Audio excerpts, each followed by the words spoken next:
আসসালামু আলাইকুম। এই মৃত্যু উপত্যকা আমার দেশ না, লিখেছেন নবারুণ ভট্টাচার্য। যে পিতা সন্তানের লাশ শনাক্ত করতে ভয় পায়, আমি তাকে ঘৃণা করি। যে ভাই এখন নির্লজ্জ স্বাভাবিক হয়ে আছে, আমি তাকে ঘৃণা করি। যে শিক্ষক, বুদ্ধিজীবী, কবি ও কেরানি প্রকাশ্যে পথে এই হত্যার প্রতিশোধ চায় না, আমি তাকে ঘৃণা করি। আজ যে মৃতদেহ চেতনার পথ ধীরে সরিয়ে আছে, আমি অপ্রকৃতিস্থ হয়ে যাচ্ছি।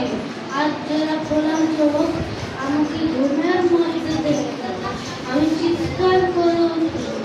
আমাকে তারা ডাকছে অবেলায়, উদ্যানে, সকল সময়।